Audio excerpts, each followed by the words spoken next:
What's the feminine experience? What that sounds like Hold that's on. something that you could sell, a feminine experience. Yeah, I know. Listen. I'm Great gonna tell you novel. what Go it is.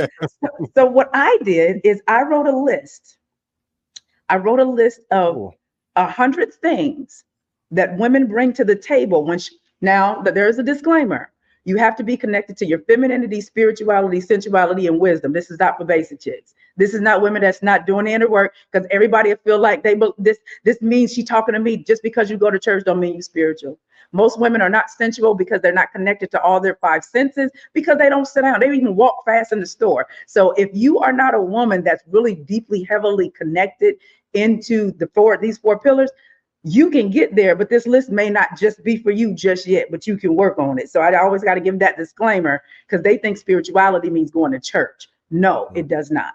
So these are the things that I say a feminine woman brings to the table that causes a man to want to give her all his check. And it is emotional It gives up support, all what? his check, Oh, don't read that all the list. checks, all Y'all the play defense. What? Go ahead. No, all his money and all the access codes and passwords. This woman brings emotional support, compassion, patience, femininity, spirituality, sensuality, and wisdom, understanding, encouragement, inspiration, respect, kindness, empathy, joy, happiness, stability, loyalty, honesty, confidence, intimacy, affection, intellectual challenge, mental stimulation. She's good for your peace, legacy, and your portfolio.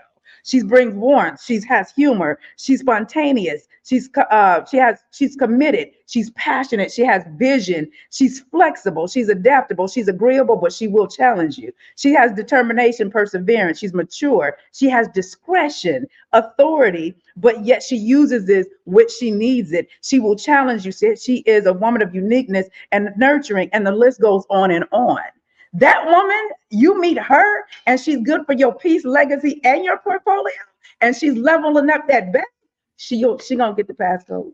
Well, the thing And about she knows how to be a queen and a princess at the same time. the thing about it is that, yeah, I think it might be a little extreme to just give somebody everything, but you're gonna make sure they're taken care of for sure. You're gonna make sure they're taken care of. Yeah. For sure. It's like it's going to be a feeling of, I want to do this because of what she's being to me, not what she's doing, but what her presence is being to me. And I learned this working with men. I remember I watched, before I started working with them, I started to watch how they would transform in my presence, and I didn't understand what that was. And there was one that he wanted to date me. This was back in 2018. So he said, hey, but we're really good on paper. I need to know if we'll vibe, in person. So he flew me out, and I had to learn in my career working with men. I learned early on, just because there's a good business synergy, it doesn't mean it's romance. Mm-hmm. And I learned that early on. So I said, okay, well, you know what? We do have a good business synergy. Let me see if there's an attraction. So I got there, was no attraction. Yeah. But what he said was, he started talking about what he was going through. Now, this is a very high profile, first name basis only type of guy. So I get there, we having a good time, we watching TV. He's saying, oh my God, Miss, I can't believe you're here, right? There wasn't a love connection.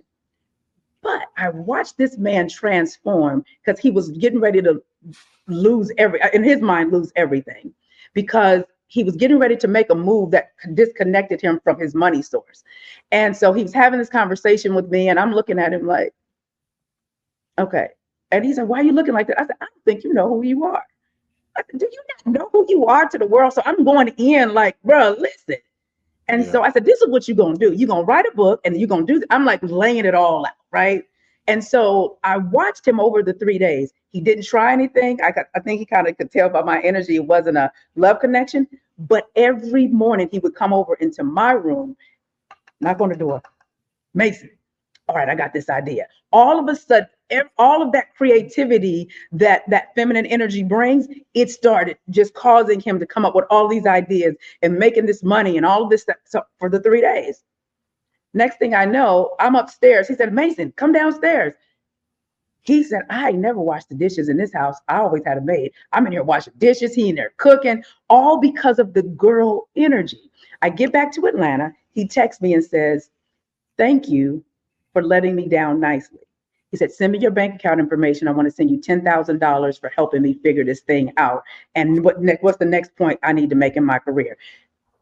Bruh, that $10,000 was a drop in the bucket for what he made from what I shared. You can't. Where has Ian gone? I'm telling you. That's what he did. Now, I'm not mad at you for getting it. But what's his IG? It's a consultant fee, Ian. No. Actually, he's 3-day married. mastermind. I'm with that. No, yeah, he's actually married now, because what he did tell me when he got ready, he said, if we start dating now, we will be married by June. That was February, and he said June. It wasn't a love connection, but we realized it wasn't that, he kept going, and now he's married. He's been married for about 4 or 5 years now. But that's when I called one of my girlfriends. I said, girl, I need a whole business with this, because I see what it does with the girl energy. So that was 2018. Fast forward to 2022. I was at Rick Ross's house. I went to the Boss Up Conference 2021. I'm always the one in the front. And so I went to the conference, and I was at Ross's house having this conversation, and it was all of this money in the room. I was the only woman left in the kitchen. And it had to be millions of dollars standing there. And I'm talking to them, and they have been married a few times, going through divorce. And I'm watching how they're paying attention. And it was just attentive. And there was one of the guys said, well, I just went through a divorce and I gave her everything. I said, did you give her what she asked for? Or did you give her what you thought she wanted? Did you ever ask her? He said, no. I said, if you're such a great catch, why are you divorced? No, we can't do that, because there are toxic people out here. No. I know, but I'm giving a piece of the story, but I'm only going on what he said he did. If you never asked your wife what she needed from you, but everything you telling me you giving her is material things, are you the best husband that you think you are? Because if you did not ask, he said, well, I never asked. I thought I was what they want, though. Huh? Do most women know what they want, though? I believe it all depends on the type of woman y'all choose. Y'all got to ask yourself who y'all choosing. Because if you choose the right ones, we know what we want. And it's not hard. And to be honest with you, most women can't articulate what they want. But it's what I said earlier: seen, heard, protected, and provided for. Those are the 4 things. Let me ask you a hot topic. What are women willing to put up with? From a high value, a high value woman? A high value. All right. You with a guy that's out here that's really getting to it, right? Mm-hmm. What do you have to put up with, and what should you mentally prepare yourself to be ready to be put up with? Okay. Now that guy, we're talking about a different demographic of guy here. Yep. Yeah, guy, I've always put it like this: everybody wants a Barack, but they can't be a Michelle. There's a different level of woman, a mindset that you have to be with not just a high earning man, but a high value man. Because a high earning and high value are 2 different things to me. But if you're talking about all these women talking about, I want that top tier guy, baby, that's a whole nother ball game. Like, that's not just the guy that you work for UPS. This is a man that he is a visionary man. He's a legacy driven man. You have to be good for his peace, legacy, and his portfolio at the same time. So with that, are you willing to sacrifice? He's not going to be here all the time. Are you willing to understand that if he's that guy, there's going to possibly be women around? Doesn't mean he's doing anything with them, but that's something that you have to ask yourself. Are you the type of woman that can walk in the room and be the queen and get into the rooms that he can't get in? Because the queen can make moves that the king can't. Can you be that woman? Can you be the woman that says, I have to stroke his ego, because actually he's more Clark Kent than he is Superman. To the world, he's Superman, but at home, he's really Clark Kent 95% of the time. Can you respect him in the same way in his Clark Kent as you do with Superman? That's different.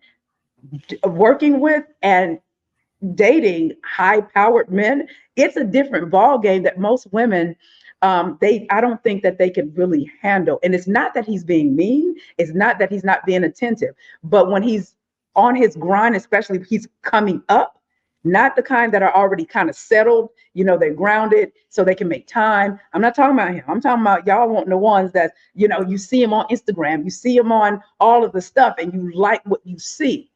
Well, it's a lot to come with time. He might be able to make some time for you at times, but you're going to eat. And if you got your good one, you're going to have your little weekly allowance.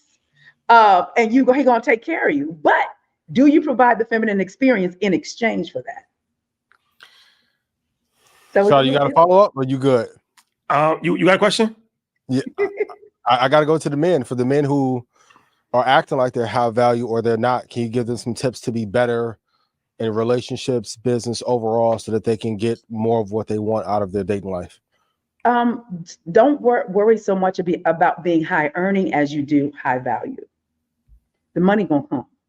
The money comes when you have in character, when you work on that integrity, when you work on your spirituality, when you go, now I don't mean just going to church, when you work on healing whatever your wounds are, when you work on being a man that honors his word, he's consistent. He's a man that, your patterns line up. Your efforts are in alignment. Work on those things, because when you work on the things that make you high value, which are internal, the money gonna come.